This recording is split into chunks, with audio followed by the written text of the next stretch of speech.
여러분 안녕하십니까? 월요일 아침 대구 MBC 뉴스투데이입니다. 경상북도의 자연휴양림은 천혜의 자연 조건을 갖추고 있어 새로운 관광 명소로 떠오르고 있는데요. 등산과 물놀이, 숙박을 동시에 체험할 수 있는 자연휴양림이 성주에 문을 열어 관광객들의 관심을 끌고 있습니다. 박재영 기자입니다. 성주 도경산성 자연휴양림이 개장했습니다. 숲속 휴양관 2동과 숲속의 집 4동, 세미나실과 숲길 등으로 구성되어 있습니다. 휴양림 숙소 내부는 편백나무로 마감 처리돼 있어 편안함을 한껏 살렸습니다. 딴 시군에는 보니까 인원 휴양지가 많더라고요. 그런데 성주는 이게 없어가지고 항상 이게 조금 이래 불만 아닌 불만이 됐었어요.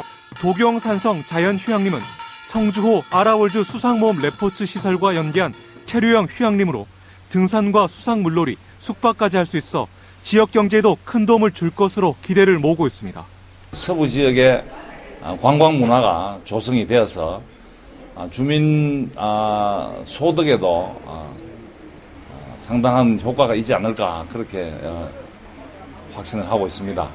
레저 붐과 힐링 분위기 확산에 따라 전국의 다른 지자체와 공공기관에서도 잇따라 자연휴양림 조성에 나서고 있습니다. 현재 경북 도내에서 운영되고 있는 자연휴양림은 모두 23곳으로 주말과 공휴일, 휴가철에는 대부분 사전 예약이 될 만큼 큰 호응을 얻고 있습니다. 답답한 도심에서 잠시 잊고 있던 자연을 온몸으로 느끼고 휴식까지 취할 수 있는 자연휴양림이 휴가철 관광객들의 발길을 유혹하고 있습니다. MBC 뉴스 박재영입니다. 권영진 대구시장의 원점 재검토 발언으로 찬반 논란이 일고 있는 이우환 미술관에 대해 대구시가 건립하는 쪽으로 가닥을 잡고 있습니다. 오해와 걱정이 없도록 충분히 설명하고 반대쪽 의견도 수렴하기로 했습니다. 윤태호 기자입니다. 권영진 대구시장이 취임 후 첫 기자회견에서 이우환 미술관을 원점에서 재검토하겠다고 밝힌 이후 찬반 논란이 다시 불붙었습니다. 일부 언론이 이우환 미술관을 건립하지 않을 수도 있다며 확대 해석해 보도하자 권 시장은 추진 과정과 반대 의견 등을 종합적으로 살펴보겠다는 의미였다고 해명했습니다. 대구시는 당초 예정대로 이우환 미술관을 건립하는 쪽으로 가닥을 잡고 있는 것으로 확인됐습니다. 이 도시 브랜드를 올리고 또 관광 자원하고를 연결하고 자라나는 학생들도 또 이게 학습장이 되는 어떤 그런 세계적인 어떤 명소가 되리라고. 설계비 17억 원을 포함해 터 매입비 등 이미 30억 원의 예산이 책정됐고 대기업을 유치하듯 미술관을 유치했기 때문에 포기한다면 득보다 실이 많다는 겁니다.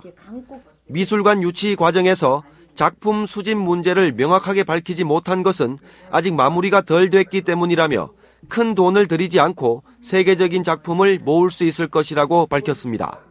이우환 선생님 지금 베르사유에서 그 초대전을 하고 있거든요. 그래서 바빠서 그런 좀 지연된 측면이 있는데 늦어도 하여튼 연말까지는 참여 작가를 빨리 확정 짓도록 저희.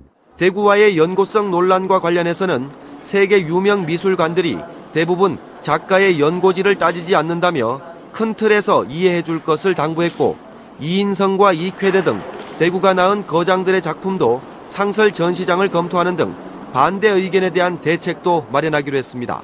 MBC 뉴스 윤태호입니다. 지난주부터 경주에서 열리고 있는 코리아 오픈 국제 태권도 대회에는 74개국 3천여 명의 선수단이 참여하고 있습니다. 대회가 엿새 동안 치러지면서 지역 경제에 많은 도움이 되고 역사 문화 도시 경주를 세계에 알리는 계기가 되고 있습니다. 김형일 기자가 보도합니다. 빼곡이 들어찬 경기장에서 세계 각국의 선수들이 열띤 경쟁을 펼칩니다. 태권도 종주국을 찾은 세계 74개국의 선수단은 모두 3천여 명. 점심시간이 되면 대회장 옆 식당가는 선수들로 가득 찹니다. 낯선 이국의 음식이지만 매콤한 비빔밥이 인기를 끌고 있습니다. I think it's beautiful. I've been here for 2 days and I love it very much. And the food is delicious. 여름 휴가철을 앞두고 비수기인 경주 지역 숙박업계도 때 아닌 호황을 맞았습니다. 보문단지 호텔과 시가지 숙박단지 등 50여 곳에 세계 각국의 선수단을 분산해 배치했습니다. 또 시내 쪽으로 약 한 2천여 명 정도가 선수단이 지금 있음으로 인해 가지고 그동안에 어려움을 많이 겪었는데 많이 좀 그런 도움이 됐다라고들. 선수단을 대상으로 한 시티 투어도 이뤄져 대회를 통해 역사 문화도시 경주를 세계에 알리는 계기로 삼고 있습니다. 또 경주를 대표하는 영구적인 국제대회로 새롭게 위상을 정립해 나갈 계획입니다. 이 대회를 통해서 2016년도에 저희들이 한 번 더 대회를 치르고 세계연맹과 대한태권도협회가 좋은 평가가 되면은 경주의 영구적인 대회로 이렇게 되는 걸로. 한편 포항시도 다음 달 21일부터 세계 태권도 한마당 축제를 열 계획이어서 지자체마다 스포츠를 통한 도시 마케팅 경쟁이 치열해지고 있습니다. MBC 뉴스 김형일입니다. 대구시가 기초연금 첫 급여를 오는 25일에 지급합니다. 대구시는 지역에서는 65세 이상 소득 하위 70%에 해당되는 21만 명 정도가 수급 혜택을 받는데 급여액은 대상자의 92.3%가 20만 원, 나머지가 2만 원에서 18만 원 사이를 받을 것으로 예상했습니다. 다만 이달에 기초연금을 새로 신청한 경우는 기초연금 지급을 위한 사전 절차 이행 기간이 부족해 부득이 다음 달에 7월분을 소급 지급할 예정이라고 덧붙였습니다. 대구시는 기초연금은 신청과 접수비를 별도로 요구하지 않는다면서 사기를 당하지 않도록 주의해 줄 것을 당부했습니다. 경상북도는 오는 10월 15일까지 매주 금요일을 농업용 배수장 점검의 날로 지정해 배수장 정상 가동 상태 등을 집중 점검하는 등 농경지 침수 피해 방지 활동을 벌입니다. 경북 도내에 설치된 농업용 배수장 117곳은 시군 및 농어촌 공사에서 매주 금요일에 점검하고 이 가운데 1000마력 이상 대형 배수장 25곳은 경상북도와 농어촌 공사 경북지역본부가 월 2차례씩 합동 점검할 계획입니다. 점검 내용은 전동기와 펌프 작동, 배전선로 상태, 배수문 작동 여부 등입니다. 제12차 한중 FTA 협상이 오늘부터 닷새간 대구 엑스코에서 열릴 예정인 가운데 농업인 단체들이 FTA 반대 집회를 엽니다. 전국 한중 FTA 중단 농축산 비상대책위원회는 오늘 오후 2시 대구 산격대교 옆 인도에서 한농연 등 농업인 단체 회원 2천여 명이 참가한 가운데 FTA 추진 반대와 양파, 마늘 가격 하락 대책을 요구하는 대규모 집회를 개최합니다. 한중 FTA 집회가 열리는 오늘부터 18일까지 대구 엑스코 협상장 주변에서는 각종 집회와 문화 공연, 기자회견 등이 잇따를 예정입니다. 한편 대구지방경찰청은 한중 FTA 협상이 열리는 대구 엑스코 주변에 71개 중대 7천여 명을 배치해 협상장에 무단으로 진입하거나 도로 점거 등의 행위를 하면 모두 처벌하기로 했습니다.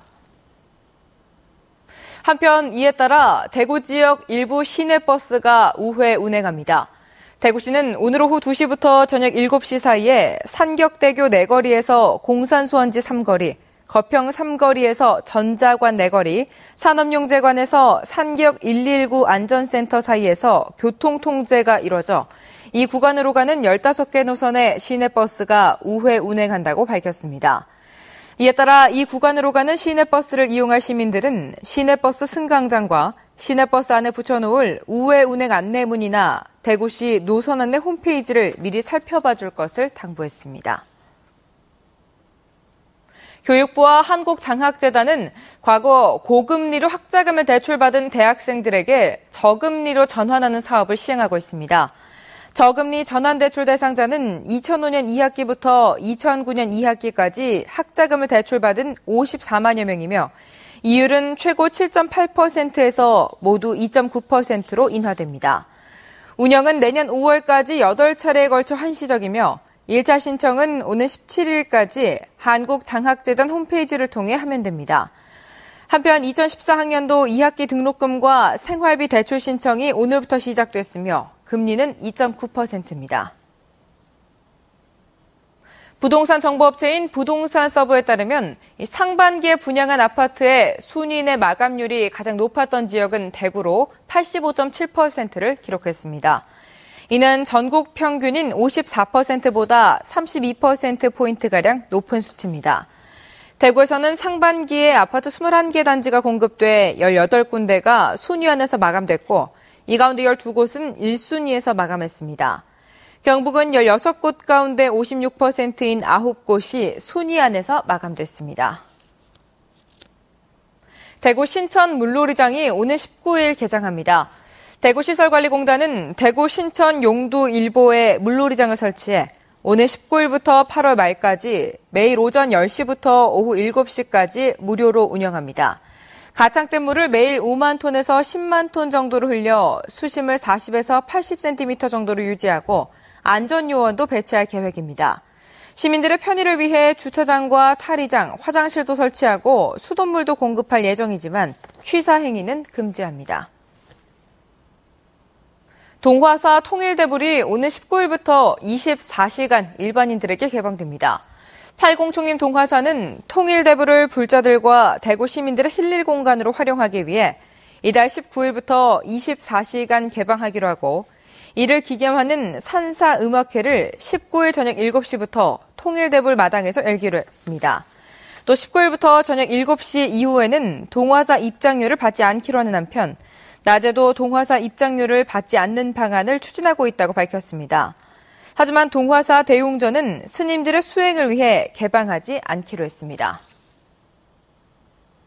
대구시의 해외 자매 우호 교류 도시 예술단이 대구 치맥 페스티벌 기간에 대구를 찾아 공연을 펼칩니다.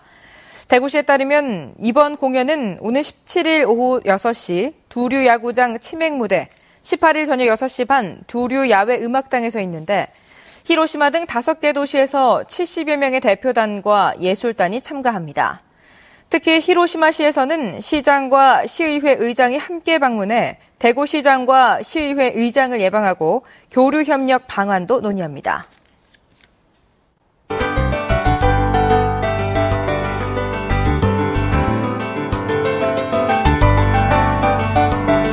주말에는 더위가 잠시 주춤했지만 오늘부터는 다시 불볕더위가 기승을 부리겠습니다. 대체로 맑은 하늘이 이어지면서 하늘에서는 햇빛이 강하게 내리쬐겠는데요.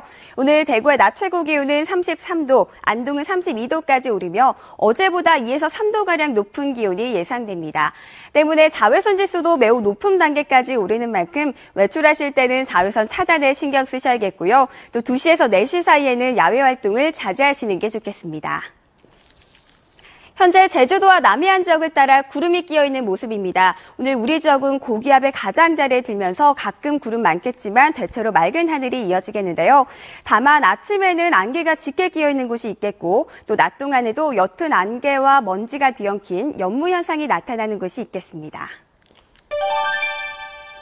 현재 대구의 기온은 24도까지 올라 있고 낮 최고 기온은 33도가 예상됩니다. 남서 내륙 지역 문경과 상주는 32도까지 오르겠고요. 봉화의 현재 기온은 17도로 다른 지역에 비해 다소 서늘한 상태입니다. 하지만 한낮에는 30도를 넘으며 덥겠습니다. 포항의 현재 기온은 25도 가리키고 있고 낮 최고 기온은 33도까지 치솟겠습니다. 바다의 물결은 1.5m로 잔잔하게 일겠습니다. 당분간 30도를 넘는 더위가 이어지겠는데요. 하지만 북상하고 있는 장마전선의 영향으로 수요일부터 우리 지역에는 비 소식이 있겠습니다. 날씨였습니다.